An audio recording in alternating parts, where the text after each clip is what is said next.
yes, Nigeria's 96th game at the Africa Cup of Nations ended in a team making a record. Nigeria became the only team in the competition to have maximum points, 9 points from 3 games.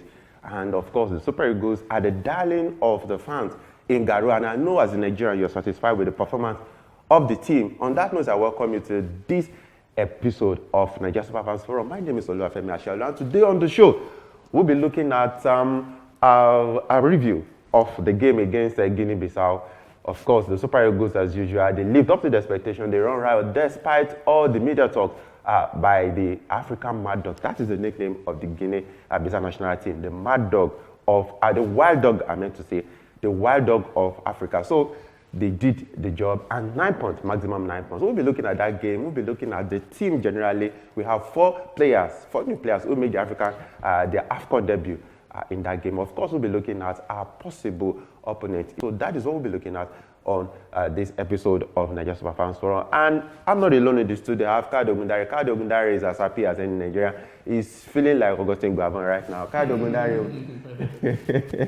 Of course, I know you are in that mood right now. Yeah, of course.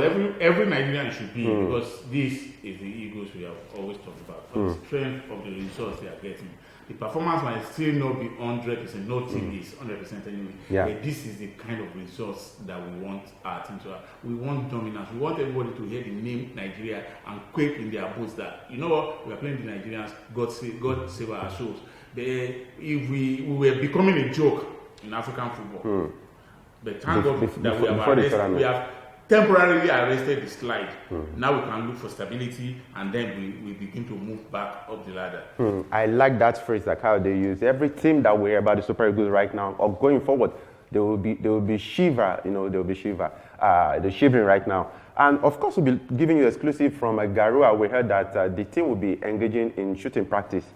Penalty shootout ahead of the round of 16. Where I don't know what Augustine Guavon has in mind, but that is the update, the exclusive from Garoua. So of course, we'll be looking at Sadikumah. He got a goal in that game against Guinea-Bissau. So I think the young man must have successfully taken off some pressure off himself. So let's quickly go on this very briefly. We'll be back to get into discussion. Please stay with us.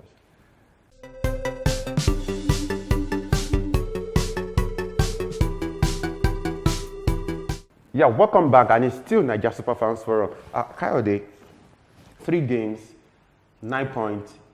We made history that no one, including myself, I think I have to confess, and I give this team the chance to actually achieve this. Yeah, I think, and I remember the last time you and I had a conversation around this before the competition. Yeah. I'm not sure if you remember, I was talking about latent and manifest abilities. That there are some things you do not know you can do until you are really confronted with them. And I think this is one of them. Like you said, nobody, given the kind of preparations he had, given the kind of issues around coaching, the Nigeria position and everything that we are doing to this competition, nobody gave us this chance, including myself. I must admit that. But we'll take these wins. And we hope to build on them. Like I keep saying, I'm still being cautious. I don't want to I want to remain grounded. Fortunately, everyone thinks the same, that this is not the finished article yet. There is still a whole lot of room for improvement, and that's what I think we should be looking at. We should not get cocky. We shouldn't get overly arrogant that we are the done deal. No, we are not yet. But give me these wins, give me this kind of results any day, anytime. I will sleep better. Okay, but let's look at the games now. 1-0 victory over Egypt, 3-1 over Sudan. Now 2-0 we did the job against Guinea-Bissau. Let's look at it. Sadikumah, William Troost-Ekong getting his second AFCON goal and his first in this tournament. What psychological balance now do you think it will give Sadikumah? He came under fire, his first game. Even Guavon wasn't happy with his performance. He came out to say he gave him some excuses that was going to talk to him. He came on also as a substitute in the game against Sudan. It means a glorious chance. A lot of people were not happy about, but eventually he got his goal. First off, if I were Guavon, I would have waited a little bit more, especially since we were not under any particular pressure before I removed Sadiq from that game last Wednesday. Because see, there's a thing that this thing is a psychological thing, like you say. It turns the player's head sometimes that the moment he's called, you remove him. You could still have afforded to keep him on the pitch for another 5 minutes before bringing him off. Even though I agree that probably he had his mind made up even before the goal. Yeah, because Peter Olayinka was already warming up before that goal came. So I don't have a problem with that, but sometimes you just allow him to stay some 2-3 minutes more on the pitch before you bring him out. But as per the goal, I think it will be a shot in the arm for Sadiq that he got that goal. And like I said, even during the game, you remember what I said? I said, I am convinced that this boy is not as bad as we are thinking. Yeah. This boy is not as bad as we are thinking. He scores goals regularly in Spain. He has scored goals in Italy. He has scored goals everywhere he went to. But we are bringing in this boy into a team right in the middle of a tournament, and you expect him to perform wonders. That's the problem I think I have with some of analysts who have gone overboard with this boy. He's not that bad, and he has proven it. Because the stats don't lie. One start, one goal. That's what matters. Because the previous 2 games he played 10 minutes, 5 minutes, but the one he started, that is enough evidence. On the back of that, what he's simply saying is, hey, Mr. Coach, if you trust me to start me, I'm going to get a goal. Okay, what do you think we must have told these boys going into this competition? Because we saw it against Guinea-Bissau. He made 8 changes, and 4 players made their AFCON debut for Nigeria: Olisanda, Peter Olayinka, Taron Ebui, and of course Frank Oyeka of Brentford. Now let's look at it. He made 8 changes, and at the time, the team was under pressure, and he had to bring in Moses Simon in order to add a bite to that attack. What do you think we must have told these boys? The truth, he didn't need to tell them anything. That's just the truth. I followed the Eagles long enough to know that. See, there's nothing the coach needs to tell you. You are a player, but before you are a player, you were a fan. You understand? Because, why I ask that question is because a lot of Nigerians have been asking, this was the same team that played under the Kenotro. So what happened? No, see, mentally, this is not the same team. The same players, yes, but mentally, this is not the same team. And like, that's why I talked about getting grounded, keeping your feet on the ground earlier. See, nothing much has changed. The only thing that has changed visibly for me is time. It's time. That's the only thing that has changed. We are talking about the same set of players under this person and under that person. So these boys, give them time. I was fortunate to be one of the first journalists to interview Genetro when he was employed in 2016.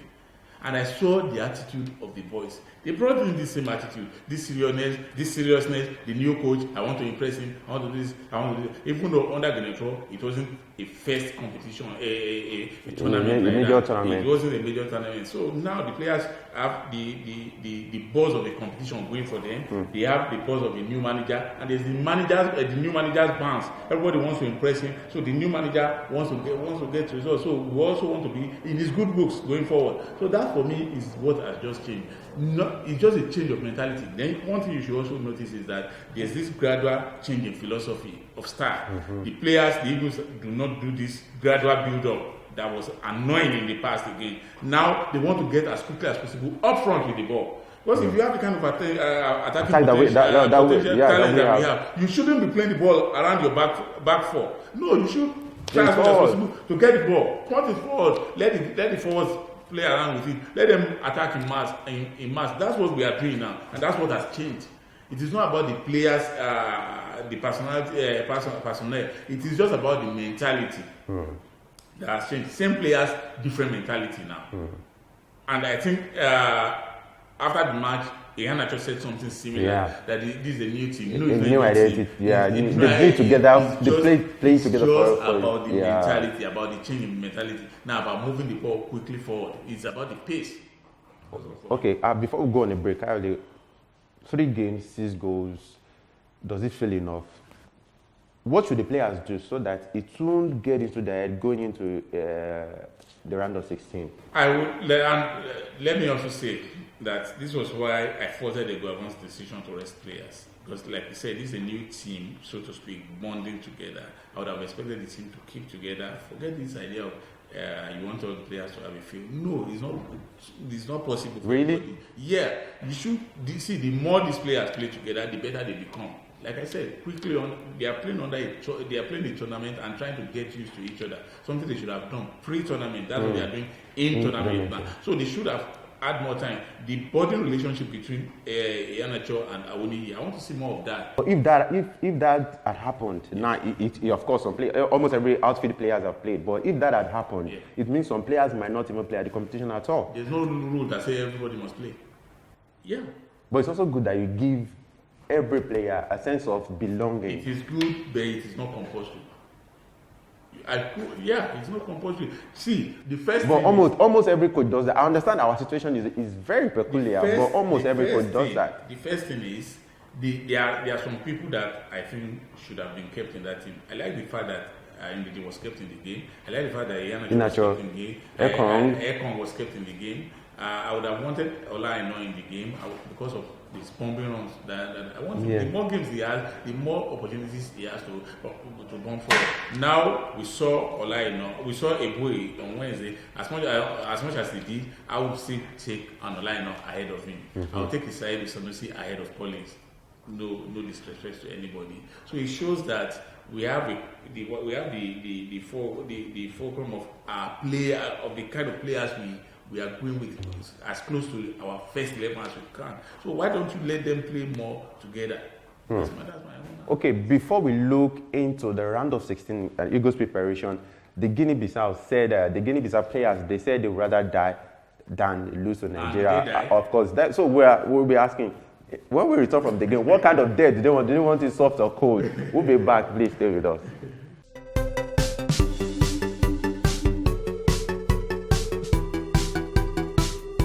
Yeah, welcome back, and it's still Nigeria Super Fans. For of course, if you just coming online, we've talked about the Super Eagles and of course their strides at the 33rd edition of African Cup of Nations in Cameroon.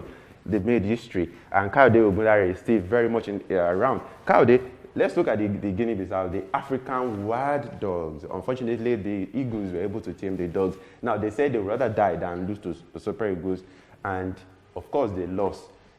Now, what kind of death? I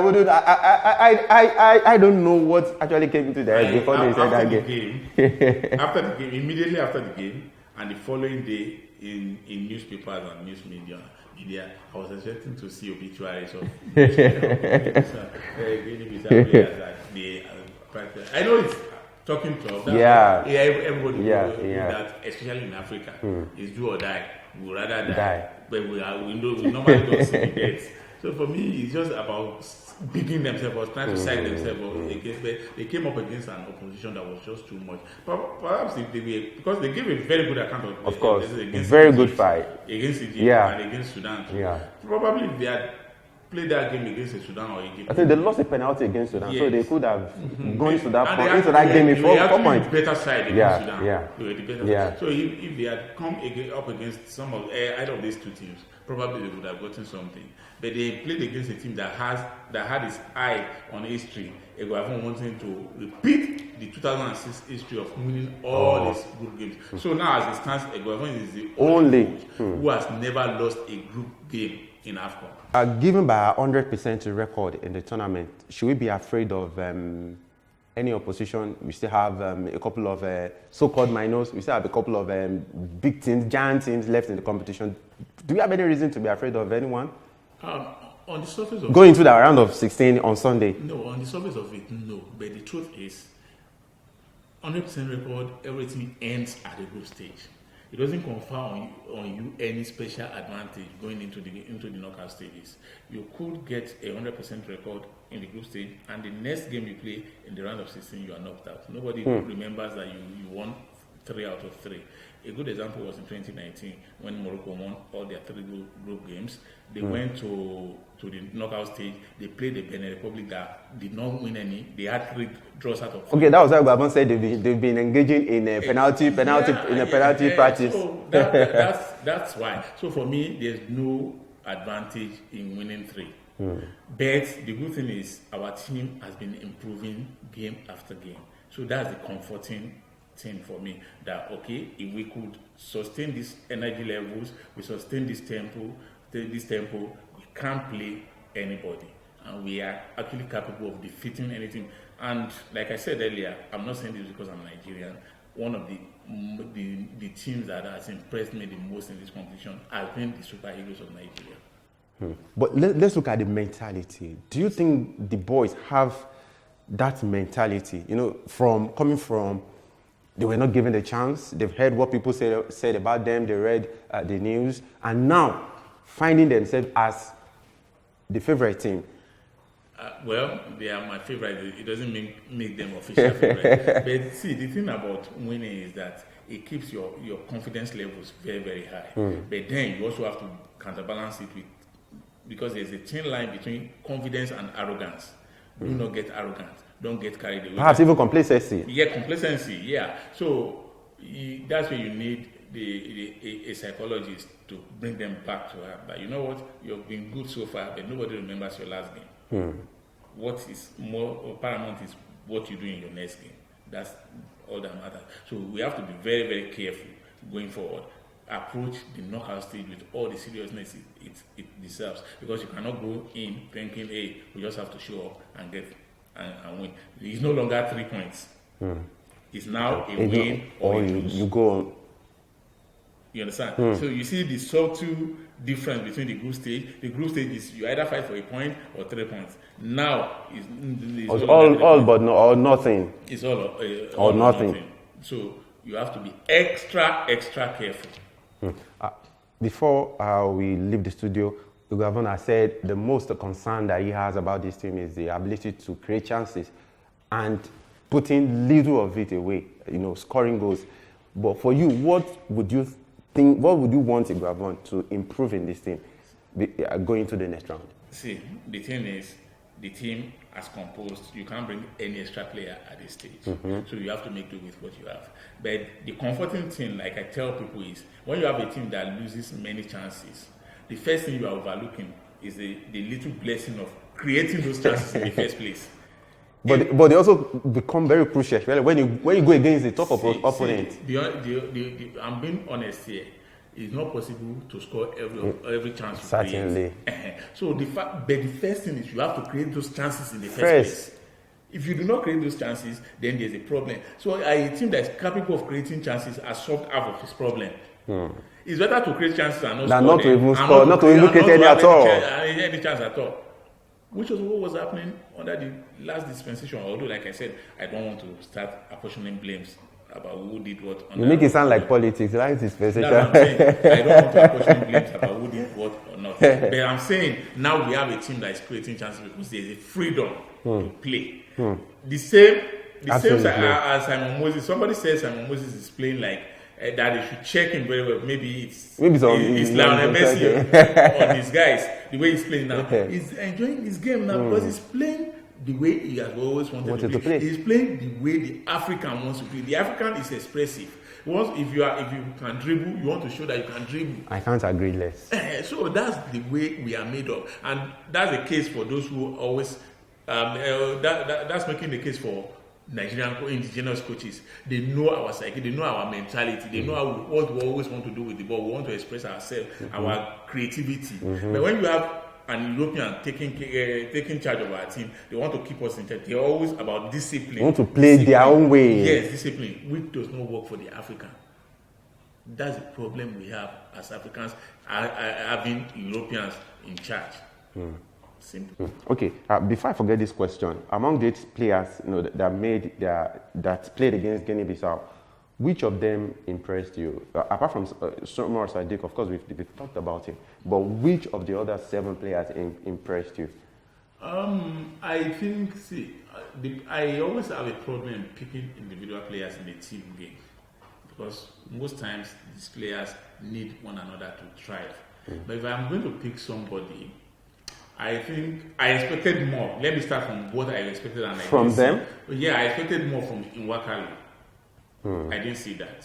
Yeah, I saw that you're actually rooting for him, and so you were happy that. Yeah, I was happy he started. He finally got. But maybe I expected too much. Maybe it was because of But he made some deliveries. His corner kick were excellent. I give that to him. Yeah. His corner kick was... His delivery were... He had a chance that Simi Ajayi could have put away. Earlier on, I saw him with the long balls, and I was telling guys, I said, you know what, there's nobody who is better at this than Nwakali. All those long ball forward. There's nobody who is better. And we saw it earlier, but he faded off as the game went on. So for me, I'm hard pressed to pick one particular person out of them. Although you can't, Ajayi did well, but that wasn't his first game. But he did excellently well as a defender. Yeah. And I think I want us to see more of Ajayi and Troostekong. Seriously, with no disrespect to Kenneth Omeru, who has been outstanding in this competition so far in the 2 games he has played too. But I want the height of Ajayi is something we need. His physical presence in the opposition box is what we need. You saw that each time we had a penalty, he was always up there, and his lifts, he nearly got a goal. Yeah. So that's the kind of physical presence that we need. Right. I think we need more of Ajayi. For me, I will pick him. Okay, going forward, Kyle, the games certainly get tougher right now from this is where the competition actually starts. Now, let's look at the goalkeeping department. Against Guinea-Bissau, Francis wasn't impressive. Particularly, there was a shot that he spilled back to his 18-yard area. Now, of course, also against Sudan, there were a couple of questions regarding Maduwa Okoye. Why is still this challenge? Why is he still around? We had it on that run. Why is he still around with us? The truth is, unlike the Nations Cup winning teams of the past, 1980, 1994, and 2013, we do not have, these current Super Eagles do not have a truly outstanding goalkeeper. That's the truth. We have good goalkeepers, but not one of them is truly outstanding. We had Iyama in the past. We had a lot of other goalkeepers in the past. In 1994, I think was the most blessed in terms of goalkeeping department. We had Peter Alayagu himself, and we had an Ekeshirum who was on standby. Yeah. So those were very, very quality, outstanding goalkeepers. This team does not have that yet. I don't know, a few years down the line, these players, because they have age on their side, will also come to develop into those truly great players. And to be fair to them, they started earlier than those other people. Let's give them that. So we can, on the basis of their ages, we can say, you know what, goalkeepers get better with age. Let's see 2025, 2027, they could still be around and be better than they are. But as it is now, we do not have them. Okay, if you take away Uzo and you take away Maduka Okoye, who is there? Maybe John Noble can bail us out. As always, Kyle Ogundare, thanks for coming on the show. So for the Super Eagles of Nigeria, the battle is not over yet. Of course, they'll be going to the round of 16 on Sunday, and we wish them well. We want them to continue and go as far as winning our 4th title at that tournament. Remember, this is Nigeria's 19th appearance at the African Cup of Nations. So, Augustine government, please continue the good job you and your boys are doing for Nigerians in Cameroun, so that at least we can be happy for one. This is where we'll be drawing the curtain on the show today. Until we come your way next time, I remain Oluwafemi Ashaolu. Bye for now, and good luck to the Super Eagles.